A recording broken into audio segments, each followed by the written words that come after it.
Hello there.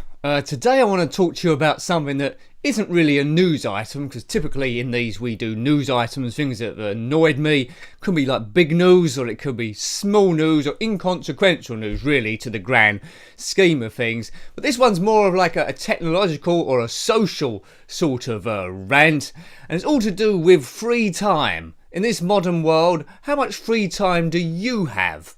Now, I remember a time when I was probably at junior school where there was a discussion going on about the future, and it was of a time, I must have been maybe about 6 or 7 or not a great deal older, maybe even younger, and the discussion, computers were coming in at the time, and they were saying, can these revolutionise our futures? Now at that time the computers that were surfacing were the 8-bit ones, so Atari was underway, the ZX Spectrum was there, and the Commodore 64 of course, but there was other ones as well. It was a brand new era.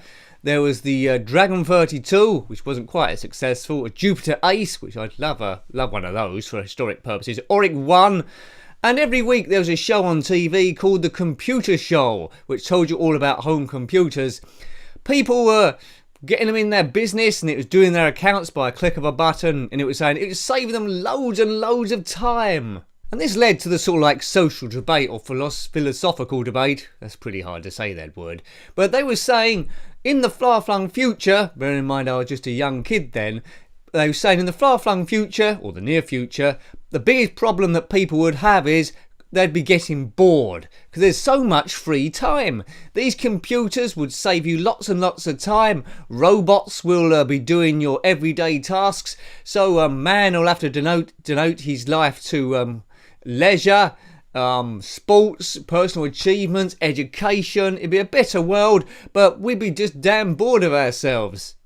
So 30 years later then, or maybe even 35 years later after that event, when they was worried about us not having anything to do, women of leisure, how much free time do you have now then?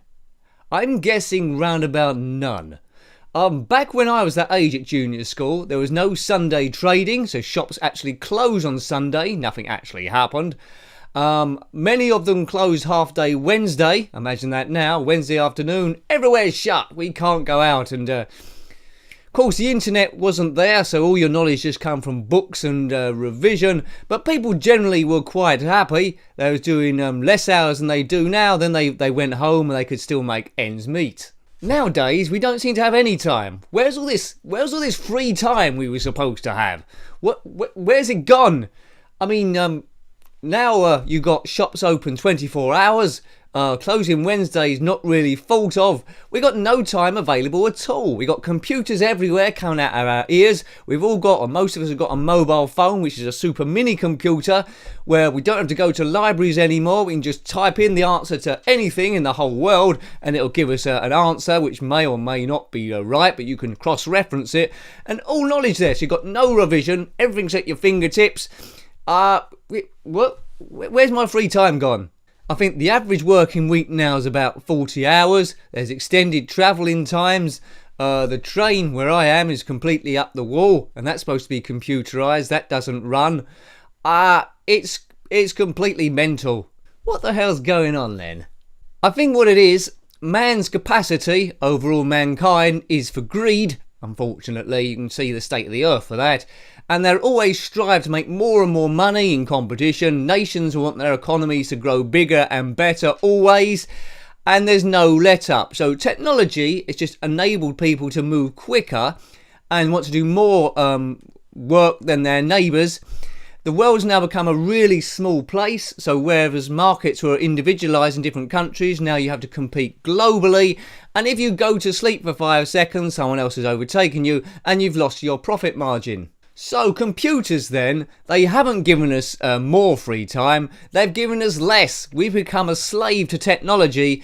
If you've ever watched Doctor Who, we're slowly becoming Cybermen. Unfortunately there's no answer to this then. Yeah. I could easily say, well, in the next 20 to 30 years, computers will do absolutely everything. Robots, armies, they'll drive your car like the Google driverless car, planes will fly on their own, but still Still, people will need to service those. Other nations need to buy these robots, so the competition will be work 100 million hours a day, if that's, I don't think that's possible, but work many hours a day to try and sell the cheapest robots on the cheapest fuel ever. It's never going to end. I used to do a 40-hour week, I now do a 35-hour week, so it's a bit of an advance, but it's still a lot of time. If you look at it as percentage for the week, to be honest with you, if you included when you was asleep, 35 hours compared to 24 hours times 7, it works out I'm hardly there at all. But you can't take that into account. Now, people chasing free time might do the lottery. I'm sometimes behind there in the supermarket queue while they get a million tickets and lots of different scratch cards, but they're one in millions might win. It's just a waste of money. So what are your views on it? Do you blame the whole thing on the Dragon 32 or maybe the Apple II that was out at the time? There's no free time. There's less and less free time available unless you're a businessman and think of some great ideas, like a toothbrush that also doubles up as a torch or something. I'm gonna go and paint on that actually. Yeah. Okay. So no free time at all.